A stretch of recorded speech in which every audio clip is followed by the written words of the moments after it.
እንደምን ዋላችሁ። ስሜ ሙሉጌታ ወርቁ እባላለሁ። በፕላንና ልማት ሚኒስቴር የፉድ ሲስተምስ እና ላንድ ዩዝ ሪስቶሬሽን ፕሮጀክት ስራ አስኪያጅ ነኝ። ኢትዮጵያ ሰኞ ሐምሌ 27 ቀን 2018 ዓ.ም በአንድ ጀንበር 800 ሚሊዮን ችግኝ ለመትከል ተዘጋጅታለች። ስለዚህ አተካከላችን መምሰል እንዳለበት ለችግኞቻችን መስጠት ስለሚገባን እንክብካቤና ጥንቃቄ በአጠቃላይ ተከላ ስነ ስርዓትን አስመልክቶ አጭር ትምህርታዊ መግለጫ ለመስጠት ነው። ተከላ በምናከናውንበት ጊዜ እንግዲህ ማሳ የተከላ ቦታ ይዘጋጃል። የተከላ ቦታ ሲዘጋጅ አንዱ ከሚዘጋጁት ነገሮች የሚተከልበት ጉድጓድ ነው።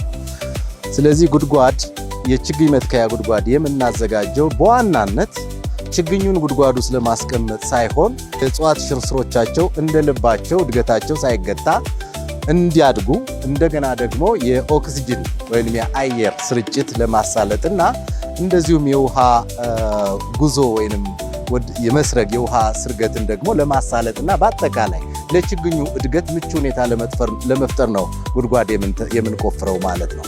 ጉድጓዶች በሚቆፈሩበት ጊዜ ከተከላ ቢያንስ 15 ቀን እስከ 1 ወር ድረስ ቀድሞ መቆፈር መቻል አለበት ማለት ነው።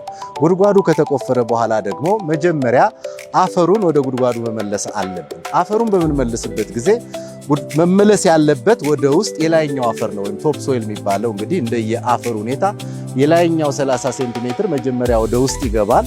ከዛ በኋላ ኮምፖስትና ቀዩ አፈር ወይም ሳብ ሶይል የሚባለው የታችኛው አፈር ከኮምፖስቱ ጋር ተቀላቅሎ በላይ በኩል ይደባለቃል ማለት ነው። ስለዚህ ለችግኙ በቂ የሆነ የንጥረ ነገር ክምችት እንዲኖር እናደርጋለን ማለት ነው።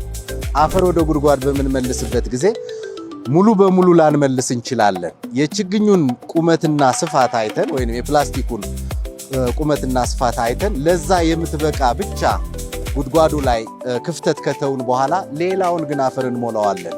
ይሄ ማለት ምንድነው? የታችኛው መሬት ክፍት ነው፣ አፈር ቢሞላበትም ስሩ እንደ ልቡ ለመጓዝ ክፍት ነው ማለት ነው። ከዛ ቀጥለን ችግኙን ወደ ተከላው ቦታ እናስጠጋለን። ችግኞችን በምንይዝበት ጊዜ ብዙውን ጊዜ ተከላ ቦታ እንዳየነው ወገባቸው ላይ ወይም ግንዳቸውን ተሸክመን እንሄዳለን። በዛ ሰዓት አንደኛ የተሸከማቸው አፈር ሊፈርስ ይችላል፣ ስሮቻቸው ሊጎዱ ይችላሉ፣ ግንዶቻቸው ሊታጠፍ ይችላል። ስለዚህ ሊላጥም ይችላል፣ ሊጣመም ይችላል። ስለዚህ ጉዳት ሊደርስባቸውና እድገታቸው በዛው ልክ ሊጎዳ ስለሚችል ወይም ሊጓተት ስለሚችል ችግኞች የሚያዙበት ፕላስቲኩን በማቀፍ ይሆናል ማለት ነው። ስለዚህ አንዳንድ ጊዜ ችግኞች ከፕላስቲኩ ወይም አፈር ከተሸከመው ፕላስቲክ ውጭ ወጥተው ልናያቸው እንችላለን። እንደዚህ በሚሆኑበት ጊዜ ወደ አፈሩ ወይም ወደ ጉድጓዱ ወደ ተቆፈረላቸው ወደሚተከሉት ቦታ ስናስቀምጣቸው ስሮቻቸው አለመታጠፋቸውን ማረጋገጥ መቻል አለብን። ስር ሲታጠፍ ለስሩ እንደገና አቃንቶ መልሶ እድገት እስኪጀምር ድረስ ጉልበት ስለሚያስፈልገው የእድገቱን መጠን ይሻማዋል ማለት ነው። ለዛ የሚያወጣውን ጉልበት እንደገና የተጣመመ ችግኝ ይሆናል ማለት ነው። ችግኞች ቀጥ ብለው ማደግ ስላለባቸው ስሮቻቸው ወጥተው ከሆነ ልክ ሳይታጠፉ አፈሩ ላይ መቀመጣቸውን ማረጋገጥ መቻል አለብን ማለት ነው። ምንጊዜም በተከላ ጊዜ መያዣው ወይም ፕላስቲኩ ወይም ፖቱ ከችግኞች መለያየት ስላለበት ያ ደግሞ በጥንቃቄ ፕላስቲክ ከሆነ መስመሮች አሉ። የፕላስቲክ መስመሮች በዳርና በዳር ስላሉ እነሱን በምላጭ ወይንም ሹል በሆነ ነገር እንሰነጥቃቸዋለን። በአጋጣሚ ምላጭ ወይም ሌላ መሰንጠቂያ ካጣን ስለት ነገር ካጣን ቀስ ብለን ያን መስመር ተከትለን በእጆቻችን እንቀደዋለን ማለት ነው ፕላስቲኩን። ከዛ በኋላ ካፈሩ ካላቀቅነው በኋላ በጥንቃቄ እስካፈሩ ድረስ ጉድጓዱ ላይ አምጥተን ወይንም ክፍት ቦታ ከተውነው ክፍት ቦታ ያንን ችግኙን የያዘውን አፈር እናስቀምጣለን ማለት ነው። ካስቀመጥን በኋላ ቀሪውን ክፍት ቦታ በአካባቢ ባለው ቅድም ባልኳችሁ አፈር በቀረው አፈር ወይንም ሳብሶይሉና ኮምፖስቱ በተደባለቀበት አፈር ቀሪውን ቦታ እንሞላለን ማለት ነው።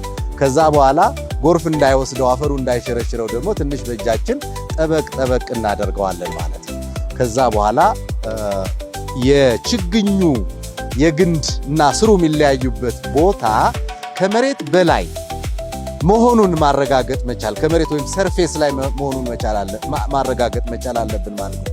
ይሄ የሚሆነው በዋናነት ስሩ ስር ነውና ወደ ታች ነው የሚያድገው፣ ግንዱ ወደ ላይ ነው የሚያድገው። ይሄ ተፈጥሮ የእጽዋት ተፈጥሮ ስለሆነ ማለት ነው።